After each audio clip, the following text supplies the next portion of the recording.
오늘 함께 나눌 말씀의 주제는 질그릇에 담긴 보배라고 하는 내용입니다. 질그릇은 진흙으로 구워서 만든 그릇이다. 그래서 질그릇은 조그마한 마찰에도 쉽게 깨지면서 볼품도 별로 없는데, 사도 바울이 예수 그리스도의 소중함과 또 자신이 받고 전한 그 복음이 얼마나 소중한가를 가르치기 위해서 질그릇에 보배를 담아 주었다. 그것을 고린도 교회 성도들에게 이렇게 고백한 것을 볼 수 있습니다.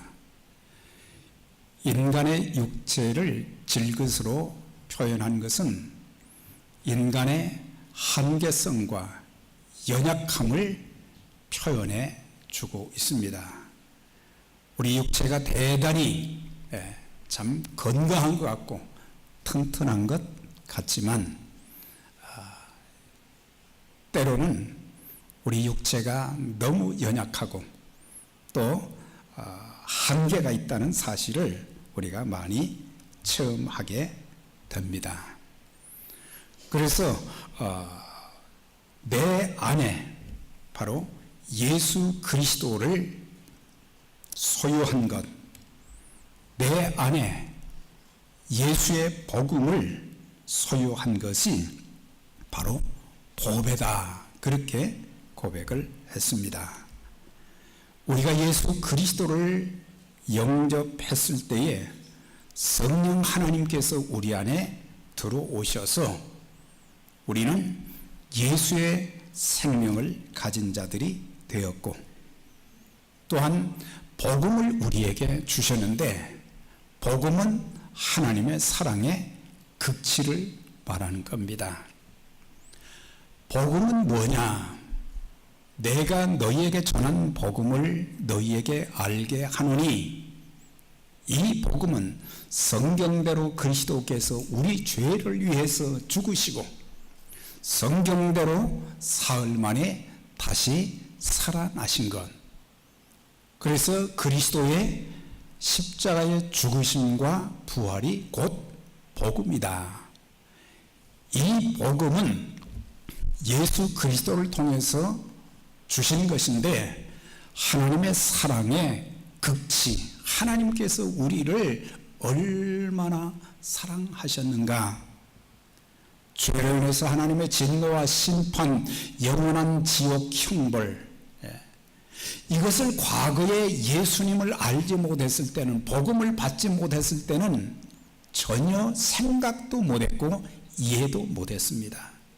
죄가 얼마나 참 추악한 것인지, 또 내가 이 땅에 살면서 하나님께서 주시는 그 좋은 것들을 받아서 누리는 행복한 삶이 되어져야 되는데, 죄가 딱 가로막아 있어서 죄의 종이 되었고, 하나님 없이 사는 삶은 희망도 없는 그런 삶이었는데, 그래서 하나님께서 우리를 사랑해 주셔서 독생자 예수님을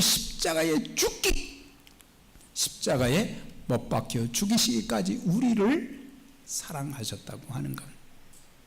그것으로 끝난 것이 아니라 우리에게 영생의 소망을 주시기 위해서, 영생의 삶을 주시기 위해서 그리스도를 다시 살리셔서 우리의 생명과 소망이 되셔서 우리가 그 예수님을 우리 마음 안에 모시고 사는 것, 주님이 나와 함께 하시고 내 삶을 한 걸음 한 걸음 인도해 가시는 그 놀라운 은혜를 생각할 때마다 너무너무 감사한 거예요.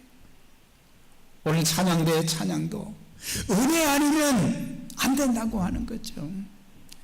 하나님의 은혜로 구원받고 하나님의 은혜로 험악한 세상 속에서도 너무 지치고 힘들어서 쓰러지고 넘어질 때도 많고, 나 혼자 괴로워하면서 어떻게 해야 될지 밥을 지새울 때도 있고, 그런데 내 안에 보배로 계신 그 주님 성령께서 나에게 또한 상담도 해주시고, 내가 무엇을 고민하고 염려하고 고통스러워하는지 그것도 다 또 이해하여 주시고 들어주시고, 거기서 끝나는 것이 아니라 우리에게 또 빛을 보여주시고 길을 열어주시고 또한 보호하여 주시고, 하나님께서 때마다 일마다 공급해 주시는 하나님의 그 은혜의 손길. 그래서 우리가 과거에는 예수님을 우리 마음속에 모시기 전에는 참 보잘것이 없었어요. 그런데 예수님을 모시고 난 우리의 삶은 얼마나 달라졌는지. 여러분들이 예수님 믿기 전과 예수님 믿고 난 이후의 삶을 한번 비교를 한번 해보세요.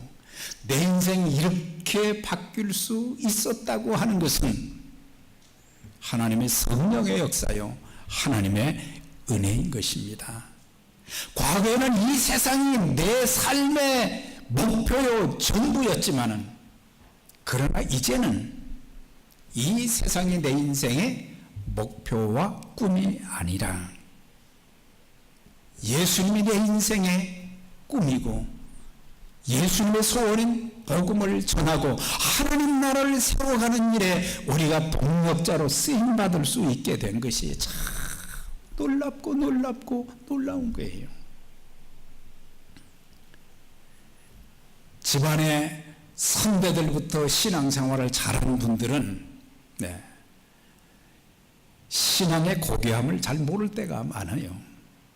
그러나 첫 때에 내가 처음으로 집안에서 예수 믿고 난 사람들은 그 감회가 다른 거예요.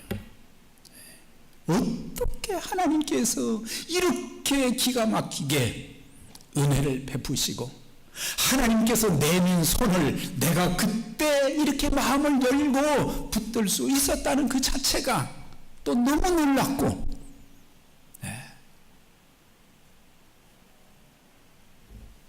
수십 년 신앙생활하고 세상을 살다 보니까 어려운 일도 많은데 하나님이 때마다 일마다 하나님이 지켜주시고 인도해 주시고 공급해 주시는 그 놀라운 은혜. 그래서 바울은 자기 안에 그리스도를 모신, 보배이신 그리스도를 모신 그 놀라운 자신의 모습을 이렇게 소개하고 있어요. 우리는 속이는 자 같으나 진실된 자고, 무시를 당하는 자 같으나 인정받은 자요, 죽은 자 같으나 보라 우리가 살고, 근심하는 자 같으나 항상 기뻐하고, 가난한 자 같으나 많은 사람을 부유하게 하는 자로다. 아무것도 가진 것이 없는 자 같지만은 모든 것을 가진 자로다 그랬어요. 그래서 세상 사람들이 부러워지는 것이 아니에요. 부자와 권력자들을 보면서 참 부럽다, 그게 아니에요. 예수님을 내 안에 모시고 하늘과 땅의 권세를 가지신 그 주님과 동행하는 그 삶. 그래서 바울은 주님이 내 안에 계시기 때문에 진실된 말, 진실된 삶을 살 수 있었다. 내가 복음을 전하다가 아무리 매를 맞고 감옥에 나를 집어넣는다고 해도 이제는 인생이 끝이다 그랬는데 끝이 아니라 하나님께서 기적적으로 살려주시고 또한 옥문을 열어주시고 또 하나님의 일을 하게 만들고, 사람들이 볼 때는 참 근심 많은 사람들 같고 걱정 많은 사람들처럼 보일지 모르지만은 나는 항상 기뻐하고 감사하며 그랬어요. 항상 기뻐하고 항상 하나님께 감사하는 자가 되었고, 또한 소망을 가지면서 하늘나라를 바라보며 사는 그런 삶. 그리고 나는 아무것도 가진 것이 없는 가난한 자 같지만은 많은 사람을 부유하게 하는 자로다 그랬어요. 물질로 주었다는 게 아니죠.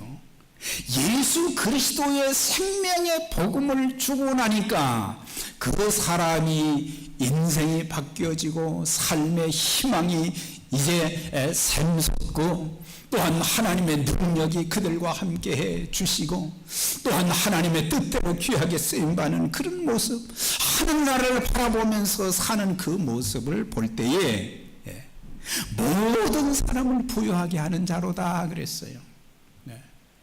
그리스도인들의 특권과 축복이 바로 여기 있는 거예요. 다른 사람들에게 모든 것을 줄 수 있는, 하나님의 가장 귀한 것을 줄 수 있는 부유한 자들이다. 우리 없다고 하지 마시고, 모자란다고 하지 마시고, 모든 것이 하나님께 있기 때문에 하나님께서 필요하면 공급해 주시고, 그래서 없다고 하지 마시고, 하나님 이게 좀 필요합니다. 하나님께서 우리의 기도를 들어주시고, 그래서 바울이 이런 고백을 할 수 있었던 것은 질그릇 같은 우리 속에 보화를, 예수 그리스도 복음, 이것을 담아 주셨기 때문에, 그래서 자신이 예수님을 믿고 나니까, 예수님을 믿기 전에는, 예수님을 주인으로 모시기 전까지는 자기의 노력과 수고와 땀 흘림과 수고를 통해서 뭔가를 하려고 몸부림을 쳤는데 안 되고, 그러나 내 안에 계신 그 주님을 의지하고 그럴 때마다 하나님의 능력이 막 나타나서, 하나님의 권능의 손길로 같이 하셔서, 하나님이 기적같이 일하셔서, 때로는 너무 낙심이 되고, 그럴 때 주님이 나와 함께 하셔서 위로해 주시고 용기를 주시고 막 소망을 불어넣어 주시고, 우리가 믿는 주님, 우리 마음속에 모신 그 주님은 영원한 죄의 포로 상태에 있던 우리의 죄를 물 가지고 불에 태워도 안 되는, 그 어떤 돈을 주고도 죄사함 받을 수 없는 죄 가운데 있던 나의 모든 죄를 도말하여 주셨어요. 없애 주셨어요. 용서해 주셨어요. 우리가 약할 때마다 주님은 강하게 만들어 주시고, 주님은 우리가 실패하여 다시 일어설 수 없는 그런 절박한 상황 가운데 있을지라도 나를 다시 거기서 일으켜 세워주셔서 다시 일어나게 만드시고, 내게 아무것도 없는 것 같지만은 내 손에 아무것도 쥐어지지 않은 빈손인 것 같지만은 하나님의 은총과 하나님의 축복으로 채워주셔서 참 내 삶 속에 하나님께 감사하고 찬양하는 그런 삶, 그래서 주님이 나의 모든 전부가 되어 주신다면 우리는 불안해하거나 염려할 필요가 없다. 왜 그 염려가 내 마음을 사로잡으면 염려의 포로가 되어지고, 염려라는 말이 본래 뜻은 물어뜯는다 그런 뜻이거든요. 내 마음의 모든 것을 물어뜯는 그런 일이 있으니까. 고양이가 쥐를 말이죠, 쥐의 목을 그냥 탁 물면은 숨을 쉴 수가 없잖아요. 우리가 사는 이 세상의 삶이 어떤 때는 참 숨 막힐 때가 많거든요. 늘 죄가 짓누르고 세상의 짐들이 우리를 막 짓누르고 말이죠. 그래서 어떻게 아무리 발버둥 쳐도 안 되는 거잖아요. 근데 주님 의지하게 되면 주님께서 우리를 숨을 쉬게 만들고, 자유롭게 만들고, 그래서 바울은 내 안에 계신 주님, 복음의 능력이 내게 있으므로 어떤 일들이 일어나게 되는가, 그것을 이제 4가지로 여기서 표현하고 있어요. 사방으로 우겨쌈을 당하여도 쌓이지 않는다 그랬어요. 그러니까 사방으로 우겨쌈을 당했다고 하는 말은 그만큼 바울이 복음 전하는 자로 사역을 하고 살면서 또 그 당시 그리스도인들이 겪는 어려움이 너무너무 크다고 하는 것을 이 말로 표현을 한 거예요. 우리가 세상에 살며 특별히 하나님의 일을 하게 될 때에 마귀의 세력이 우리를 막 짓눌러서 꼼짝하지 못하게 만들어요. 끊어지지 않은 줄로 우리를 막 동물매듯이 다 감는 건 어떻게 할 수가 없어요. 죄악이 우리를 한시도 가만두지 않습니다. 계속해서 생각하는 것마다 또 내 마음속에 악한 것을 자꾸 집어넣어서 죄의 포로가 되게 만들고, 우리로 하여금 하나님을 진노하시게 만들고 하나님께로부터 주어지는 좋은 것을 이 죄악이 계속 막아버리는 거예요. 살다 보면 질병의 세력으로 인해서 우리가 고통받을 때가 얼마나 많아요. 좀 더 건강하게 하나님 앞에 참 쓰임받고 싶은데 질병의 세력이 나를 고통스럽게 만들고, 살다 보면 물질이 우리를 말이죠, 아주 참 비참하게 만들 때가 있어요. 물질이 뭔데? 하나님의 사람답지 못한 삶을, 그런 모습을 보이는 그런 안타까움, 우리를 겹겹이 에워싸므로 해서 빠져나갈 길이 전혀 없는 불안한 상황으로 우리는 탄식하면서 좌절하면서 절망할 때가 얼마나 많습니까? 그런데 바울은 그런 극심한 상황 속에서도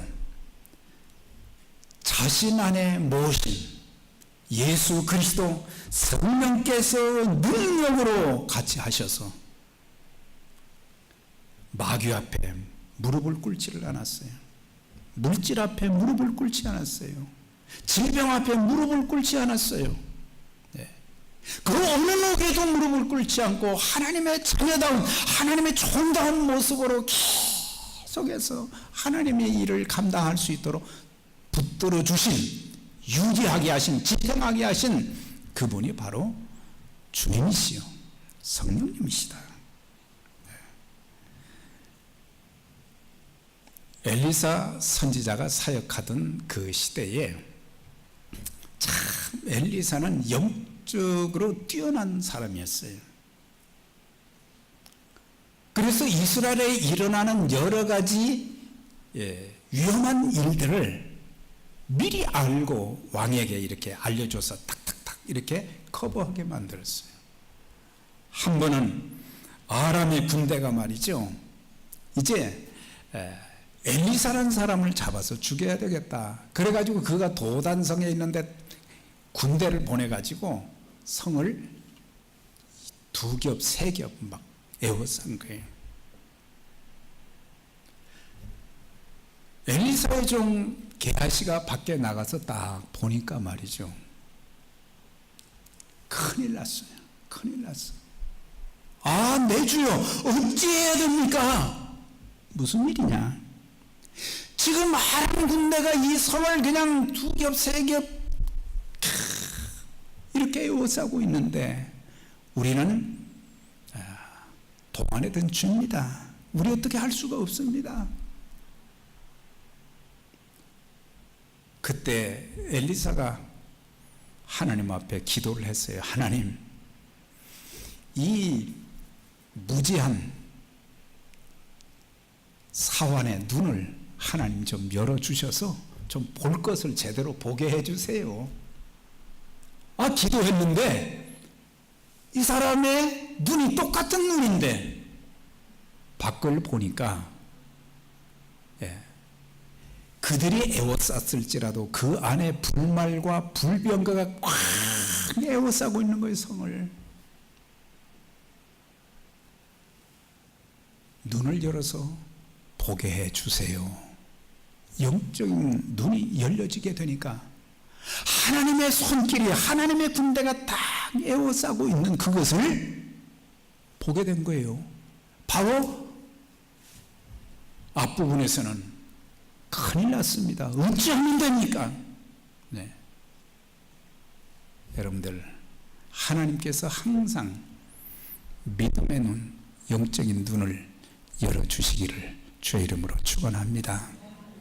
영적인 눈이 열리지 않으니까 육적인 눈만 가지고 있으니까 하나님이 나와 함께 하시고 하나님께서 또 천사들을 통해서 나를 도와주시고 내 길을 열어주시고 나갈 길을 보여주시는데 우리는 그걸 못 보고 탄식만 하고 있다는 얘기예요.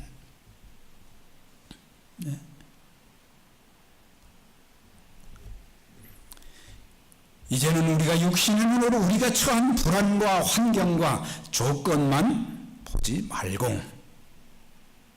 영의 눈이 열려서 하나님이 나와 함께 하시고 하나님이 나를 붙들어 주시고 하나님께서 내 길을, 지금 길이 없다고 할지라도 하나님께서 이제 길을 열어주신다.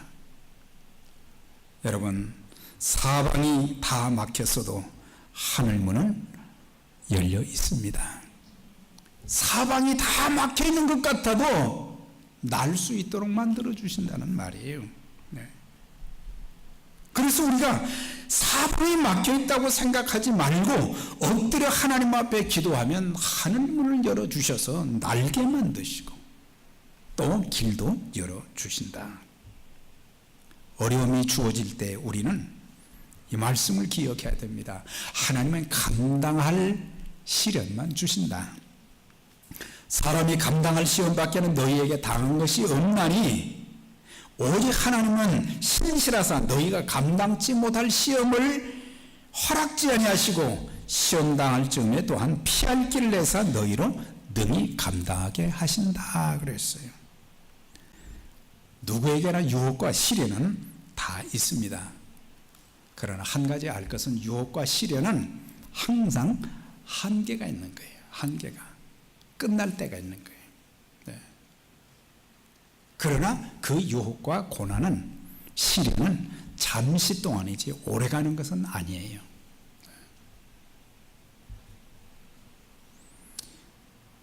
우리 하나님은 없는 것을 있게 하시는 하나님, 죽은 자를 살리시는 하나님. 그렇기 때문에 우리가 때로는 아이고 희망이 없다, 가정을 보면서, 자녀들을 보면서, 교회를 보면서 희망이 없다, 그런 표현을 하는 사람들은 영적인 눈이 닫혀 있기 때문에 육의 눈으로만 모든 것을 보니까 그건 모르는 거예요.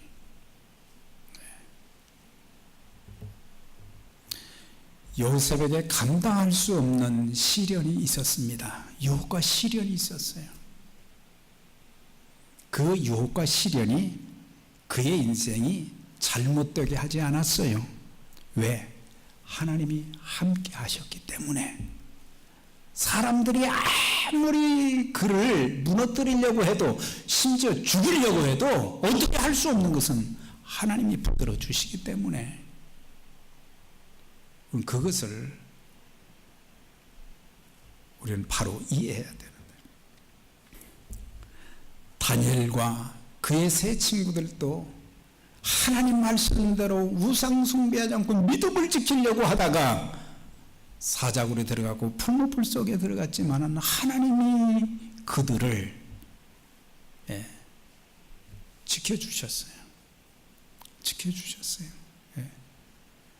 하나님 말씀 순종하고 믿은 대로 살면 우리의 인생을 하나님께서 선하게 인도해 주시고 위험 가운데서도 건져주시고 우리의 삶을 새롭게 하시는 하나님의 능력과 하나님의 기적을 체험하게 될 줄 믿습니다.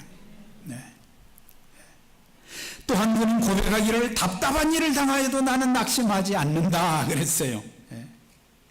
예수 믿고 하나님의 일을 감당할 때에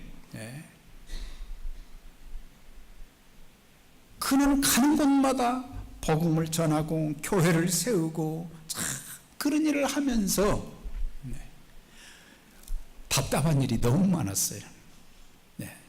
사람들 때문에 참 답답했었어요. 같이 예수 믿는다고 하는 사람들이 바울을 이해해 주지 못할 때도 있었어요. 막 시기하고 질투할 때도 있었어요. 유대인들은 또 같은 동족이면서도 계속해서 그를 괴롭히고 죽이려고 했었어요. 얼마나 낙심될 일이 많겠어요. 그런데도 그가 순교한 순간까지 하나님의 일에 귀하게 쓰임받은 그것은 하나님의 능력이 그를 붙들어 주셨기 때문이다. 빌립보 교회 성도들에게 고백했어요. 내게 능력 주시는 자 안에서 내가 모든 것을 할 수 있다 그랬어요.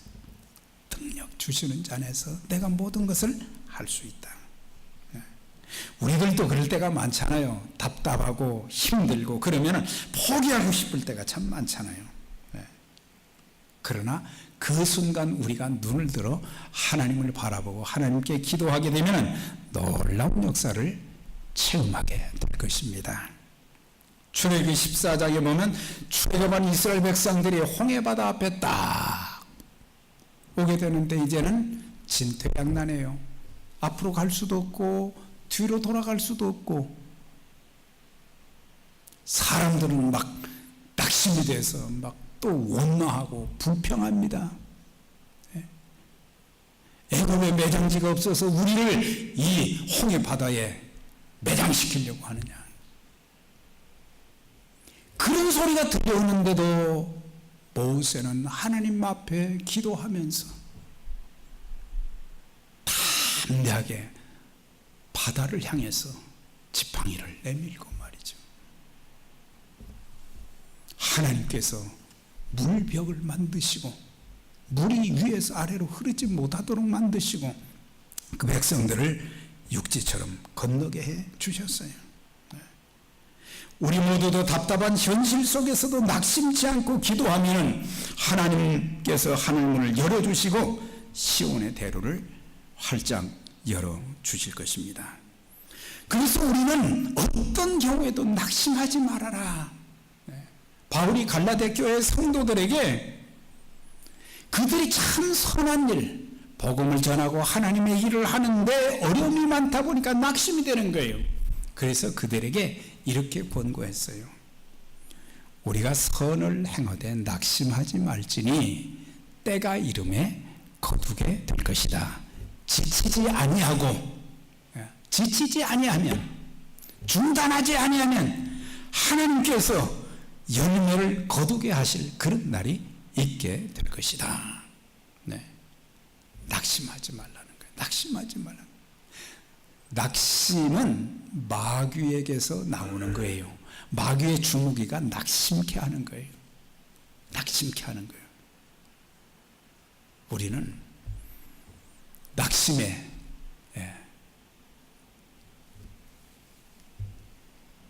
이 문제 속에서 우리가 헤어나와야 되는데 그 다음에 핍박과 거꾸로 트림을 당해도 다시 일어난다 그랬어요. 바울이 참 박해를 많이 받았어요. 어려움이 참 많았어요. 그래서 넘어질 것 같을 때마다 하나님이 딱 붙들어 주셔서 하나님의 능력으로 그 사역을 감당하게 하신 것을 볼 수 있어요. 요즘은 무슨 핍박이 있어요? 없지요. 그렇지만은 무릇 그리스도 안에서 경건하게 살고자 하는 자는 핍박을 받으리라 그랬어요. 우리가 하나님의 사람들답게 살기 위해서는 때로는 어려움들이 적지 않게 많아요. 내 마음이 흔들릴 때도 있고, 그렇지만 그런 환경 속에서도 내가 믿음을 지키고 하나님의 말씀 붙잡고 씨름하고 하나님 뜻대로 살려고 몸부림치는 그런 모습을 보면서 참 아름답다, 아름다운 신앙이다. 우리가 좋은 환경 속에 있을 때 뭐 신앙생활, 교회생활 잘 못할 사람이 어디 있겠어요? 때로는 물질의 고난도 있고 질병의 고난도 있고 자녀의 문제도 있고 참 내 삶에 여러 가지 어려움이 있지만은 하나님의 사람답게 믿음으로 살고 그 고난 중에도 하나님 자녀다운 태도를 유지하면서 하나님 뜻대로 사는 그 모습을 보면서 참 아름다운 신앙인이다. 네. 그런 모습이 예수 믿는 사람들에게 좀 보여줘야 된다는 거죠. 네. 어떤 분들 이렇게 얘기하다 보면 날마다 죽겠대요. 날마다 힘들어 죽겠대요. 네. 여러분들, 전능하신 하나님, 우리의 생명 되신 예수 그리스도를 모신 우리들인데 힘들다, 죽겠다 하지 마시고 하나님, 저에게 능력을 더해 주시옵소서. 하나님, 새 힘을 더해 주시옵소서. 저로 하여금 담대하게 기쁜 마음으로, 즐거운 마음으로, 감사한 마음으로 하나님 일하게 해주세요. 그리스도인의 가장 큰 특징 중에 하나가 뭐냐? 넘어지는 것이 아니라 넘어질 때마다 다시 일으켜 세워주시는 분이세요. 다시 일으켜 세워주시는. 우리가 넘어지려고 할 때가 얼마나 많습니까? 미끄러져 넘어지려고 할 때가 얼마나 많습니까? 예? 넘어지면은 다시 일어나기가 어려운데 하나님은 넘어질 때 우리를 붙들어 주시기도 하시고 우리가 넘어졌어도 다시 일어서게 만들어 주시는 하나님이시에요. 대조의인은 7번 넘어질지라도 그랬어요. 다시 일어나려니와 그랬어요. 하나님 다시 일으켜 세워주시는 그런 하나님. 네. 그런 하나님이 나의 하나님이 되시고 나의 주님이 되시고 나의 목자가 되시고 네. 우리를 다시 일어서게 하시는, 우리 인생을 새롭게 만들어주시는 하나님의 손길, 큰 능력, 이것을 우리는 붙잡아야 돼요. 사랑하는 여러분, 우리가 연약하여 질그릇과 같은 그런 깨어지기 쉬운 존재들이지만은 예수님을 내 안에 모시고 사는 것, 예수님의 능력이 나를 사로잡는 그런 삶. 그래서 두려워하지 말고, 근심하지 말고, 낙심하지 말고, 눈에 보이는 육신의 눈으로 보는 그런 것만 말하지 말고, 하늘과 땅의 권세를 가지신 그 주님이 내 안에 계셔서 나로 넘어지지 않도록 나를 붙들어 주시고 나에게 새 힘을 더해 주셔서 다시 일어나게 만드시는 그런 능력을 의지하면서 일평생 주님으로 말미암아 승리하면서 담대히 복음 사역에도 또 하나님께서 우리에게 구원받고 천국 가는 것으로만 끝나는 인생이 되기를 원하지 않으시고 우리를 살려두시는 그 순간까지 복음을 위해서 그리스도의 피로 값주고 사신 교회를 통해서 예수 그리스도의 복음을 계속해서 우리의 손길이 미치지 못한 것이 얼마나 많습니까? 우리 교회 사역의 지경도 좀 앞으로 계속해서 넓어지는 축복이 있기를 주의 이름으로 축원합니다.